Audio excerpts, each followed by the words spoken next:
O inexplicável. Por que a origem do universo nos ensina humildade? Quando contemplamos a existência do universo, de tudo o que existe, duas possibilidades vêm imediatamente à mente. Ou o universo sempre existiu, ou surgiu em algum momento no passado. Sempre é uma ideia estranha, difícil de compreender. Podemos imaginar o sempre, claro, mas apenas como uma abstração. A noção de eternidade se choca diretamente com nosso próprio senso de tempo, ancorado como ele é em pedaços de duração finita. Segundos, minutos, as 24 horas de um dia, um ano, uma década, uma vida inteira. Podemos empurrar as coisas ainda mais adiante para milênios, centenas de milhares de anos, mas logo começamos a perder a compreensão da passagem do tempo. Fazemos afirmações como nossa espécie existe há cerca de 200 mil anos, ou as montanhas mais altas estão aqui há dezenas de milhões de anos, ou os dinossauros foram extintos há 65 milhões de anos, ou ainda a vida surgiu na Terra há cerca de 3 bilhões e meio de anos. Essas afirmações podem receber uma aceitação porque desenvolvemos métodos científicos de datação confiáveis para responder e realmente entender essas coisas.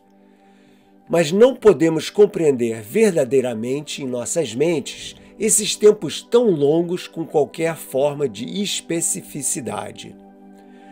Não temos a capacidade de experimentar o que os tempos realmente longos significam, os tipos de coisas que podem acontecer quando o relógio avança milhões de anos.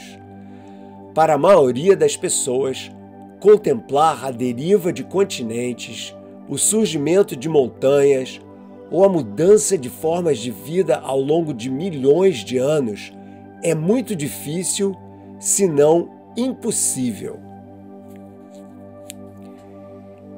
Embora saibamos pouco sobre como as pessoas viviam há 50 mil anos atrás, sabemos que elas estavam muito bem cientes da passagem do tempo. Elas morriam jovens, vítimas de predadores ou de violência intertribal ou ainda de fome e doenças. Elas olhavam para a natureza como uma mistura de medo e reverência, sabendo que ela fornecia alimento e abrigo, mas também que poderia causar destruição em massa e caos. Nossos antepassados também estavam bem cientes dos ciclos naturais, como o dia e a noite, a passagem das estações do ano, as mudanças e transformações observadas ao seu redor. Havia, portanto, uma tensão entre o mundo que existia antes de suas memórias, perdido como era na névoa distante do tempo, e as mudanças contínuas que eles notavam todos os dias, os ciclos de vida e morte, o desfile de luzes indo e vindo pelos céus, os planetas e as estrelas, o Sol, a Lua. Então, eles pensaram, será que o próprio mundo não deveria refletir de alguma forma essas possibilidades? Se os ciclos se repetiam no mundo natural, o próprio mundo poderia ter nascido e sido destruído em ciclos também, que se estendiam até o passado infinito. Alternativamente, o mundo poderia simplesmente ter existido para sempre, e as únicas mudanças foram os ciclos de vida e morte nas florestas e nos campos que a gente vê. Em ambos os casos, seja o mundo criado e destruído em ciclos sem fim, ou um mundo eterno que sempre existiu, não há um momento especial de criação, nenhum início explícito do tempo em si, aquele momento t igual a zero. Esses tipos de mitos de criação, de histórias de criação, são narrativas de mundos eternos. Mas existe uma outra possibilidade. Como um espelho de nossa própria existência finita, os antigos devem ter considerado um mundo que, assim como nós, teve origem em um momento específico do passado. Um mundo com um início, com uma data de aniversário. Esses tipos de mitos de criação contam histórias de mundos que apareceram em um momento específico no passado e são, de longe, os mitos de criação mais comuns nas culturas pelo mundo afora.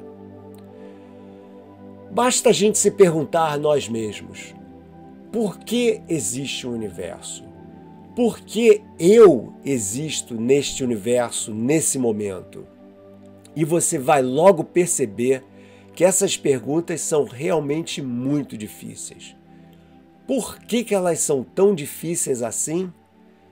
Porque elas nos forçam a confrontar nossas limitações físicas, o fato de que nós existimos num espaço e num tempo limitado. Nós, humanos, sempre pensamos em termos de causa e efeito. Algo acontece porque outra coisa o causou. Por exemplo, para fazer um gol, a bola tem que ser chutada por um jogador. Para a gente ter um bebê, os óvulos femininos devem ser inseminados, natural ou artificialmente. Para voar do Rio a São Paulo, precisamos de uma máquina capaz de nos transportar no ar. E para um planeta orbitar o Sol, deve haver uma atração gravitacional entre o Sol e o planeta. Isso tudo a gente sabe, isso tudo é óbvio. Mas quando se trata do universo, as coisas ficam muito mais complicadas. Porque se o universo, por definição, contém tudo o que existe, qual a causa que o causou? A gente pode até dizer, o que causou o Bang no Big Bang? Se dissermos que foi uma força externa, uma causa que veio de fora, então o universo não contém tudo o que existe e deve ser ampliado para conter essa força. Mas aí a gente pode se perguntar, peraí, e o que causou o universo com essa força? Você fica preso numa regressão interminável. Em filosofia, esse é o problema do argumento da causa primeira. Se vemos o mundo como uma sucessão interminável de causas, tem que haver aquela que é muito especial, que deu início a tudo. E como ela é a primeira causa, ela não poderia ter sido causada por alguma outra causa. Portanto, a causa primeira precisa ser sem causa. Ela precisa simplesmente acontecer, espontaneamente, talvez. Será uma causa divina? À sua própria maneira, nossos ancestrais já sabiam disso. E para contornar o problema, eles postularam a existência de uma divindade que transcendia essas limitações de causa e efeito, de espaço e tempo. Para eles, a causa primeira tinha que ser divina, sobrenatural. A ciência, claro, opera num contexto muito diferente. Ainda assim, a questão é que não podemos escapar do problema da causa primeira. Não podemos dar-lhe uma explicação racional e autocontida sem invocar um elemento exterior. E esse é um problemão para as teorias científicas modernas sobre o universo, sobre a origem do universo. Elas também precisam de toda uma estrutura envolvendo leis da natureza e vários conceitos fundamentais, como o espaço, o tempo, a energia, os campos de matéria, que funcionam todos como uma espécie de andaime para sua formulação. Postular essa estrutura conceitual como ponto de partida é a maneira científica de contornar o problema da causa primeira. A gente não pode pensar fora da caixa quando a caixa é tudo que existe. Portanto, a ciência não escapa desse problema da causa primeira. Ela precisa de toda uma estrutura conceitual para poder funcionar. E essa estrutura só funciona porque a gente tem que aceitar ela a priori, sem uma explicação. Então, de uma certa forma, essa é a causa primeira da ciência. Como explicar a ciência em si? O que pode ser feito, então? A gente tem que aceitar que há certas questões que permanecerão além da nossa compreensão racional. Nem todas as perguntas têm respostas, ou mesmo precisam ser respondidas para serem inspiradoras e importantes. A aceitação não significa uma rendição, a gente não está desistindo. Significa simplesmente que estamos cientes das limitações de nossa abordagem racional e temos a humildade de compreender e aceitar isso, apesar de todas as nossas belas conquistas científicas. A ciência continua sendo a melhor maneira de descrever quantitativamente o mundo natural. Isso deve ser incontestável. Aceitar que a ciência tem limites simplesmente significa que só podemos compreender a natureza de maneira imperfeita.